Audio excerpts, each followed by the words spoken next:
Alright, this is the second video. If you haven't seen the first, please watch before you watch this one. Alright, I'm going to start off saying a few things that are kind of clear up some things I said on the last video. Alright, first of all, I do believe that this is the time of God's judgment. But it's not going to be this physical destruction, death and disaster like you have been told to believe it is, okay? First of all, I'd like you to remind you that this is going to take place in the Spirit. The judgment takes place in the Spirit, my friends. Read your Bible, okay?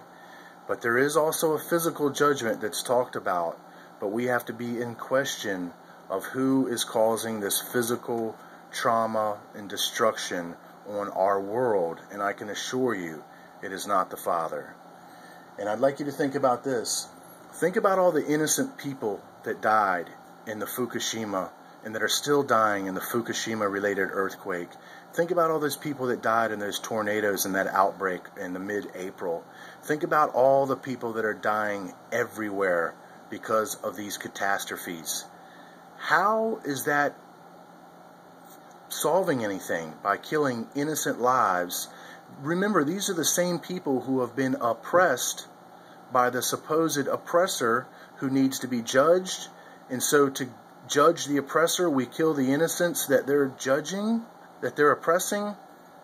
Nah, not for a minute. You're not going to get me on that. Not at all. So we found some inconsistencies here, okay? And we're going to get right into it. I've got a chart here which I apologize, you probably cannot see that well. Alright, maybe right now you can see a little better. Alright, we've got two distinct timelines. That's where we are, 212.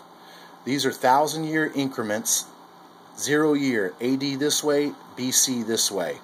If we count back 3,600 years, which is supposed to be the orbit of Nibiru, which is attached to the dwarf star, okay, we end up right here at 1500 BC.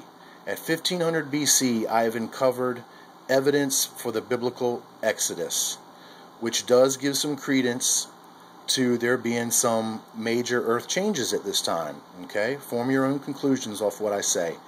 The next 3,600 years is going to drop us at 5000 BC.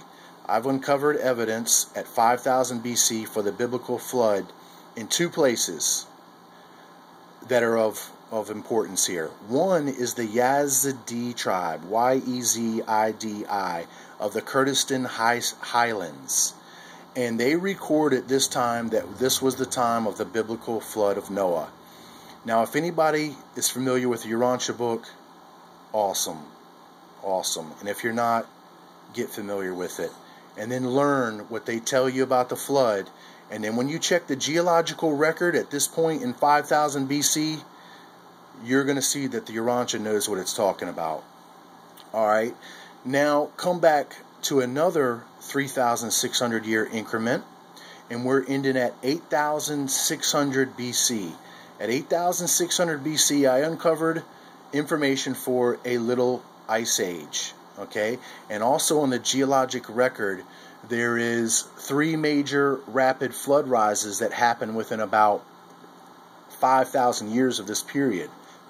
The last one is at 8,500 BC, but it's just a rapid flood rise. It's not the demon that we're looking for. Now, okay, now what I've said is, this is the supposed, if we were to count back from when Nibiru is supposed to be here, the dwarf star now, to cause all this damage, this green one is the timeline, 1500 BC, 5000 BC, 8,600 BC. Do your own checking. You're going to find mild cataclysms at these points. Mild, okay? And a lot of them are going to have something to do with the biblical record or concerning biblical record at these points, at least these 2 points, which are interesting. Now let's talk about this red line. This red line right here, this would be the closest passage of Nibiru, which is happening right before us at 600 AD if we were going to go from this point, which is the strongest cataclysm that I could find on record, at about 10,200 BC, there was some major stuff that went on. Major. Incidentally, at about 11,000, somewhere around then, was the end of the last Great Ice Age. Okay? Great Ice Age. And then at about 10.5, that's when you have the Sphinx that aligns up with its constellation Leo at 10,500 BC, which is interesting. Okay? But just form your own conclusions there. So, major cataclysm at the red. Major. The next red coming up towards us is 6,600 BC. You're going to find major evidence for a cataclysm here. The next one is 3,000 BC. Major evidence for a cataclysm here. And you're also going to see some biblical flood evidence, which are from the writings of the Persians, the Islamic peoples, and the European peoples at this time. They all record a major deluge of some sort at this red time here. Okay?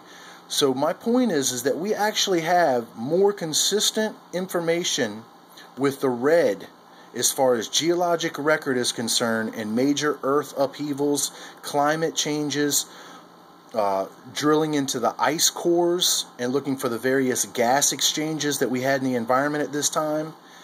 And then here at 600 AD, something happens. I couldn't find anything. Nothing.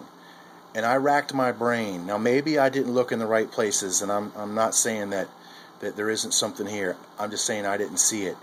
But I am saying that at about 600 AD was close enough for them to begin to change or cover up information.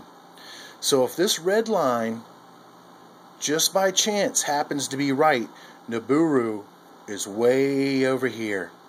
It's nowhere to do with right here at 212. Nowhere to do with it.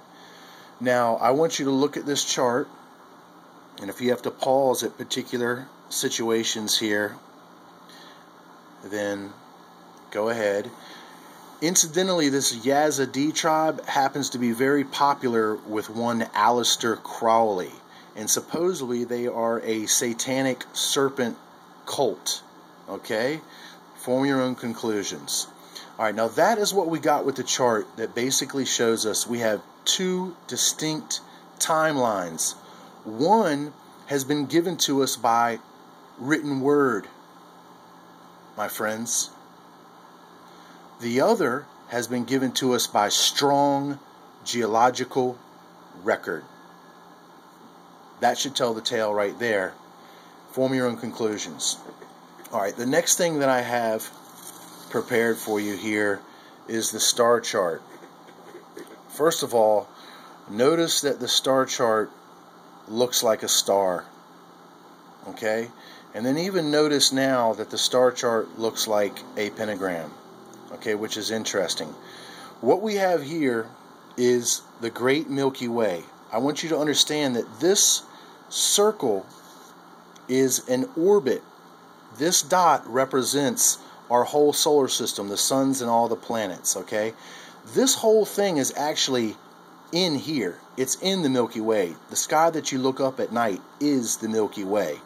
But to put it in perspective, to show you how we travel at one point to where we are at the closest point of the cosmic center, which the Mayans called the dark rift or the cosmic womb, we have traveled all the way around, okay, and made it one complete cycle that the Mayans call the greater year. Not the great year, but the greater year.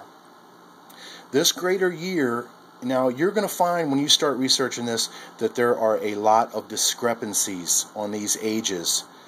But the Mayan greater year should be anywhere from about 102,000 to 128,000 years, for it takes our whole solar system to traverse this time. I'm telling you that, my friends, that is the great judgment of God. That this one whole situation puts us back at this cosmic center situation right here, which is our spiritual connection from where this planetary situation was formed, Okay, so in other words, it's like coming back home to Papa, if you will. Alright, my time is getting short. I'm only doing this from an Android phone.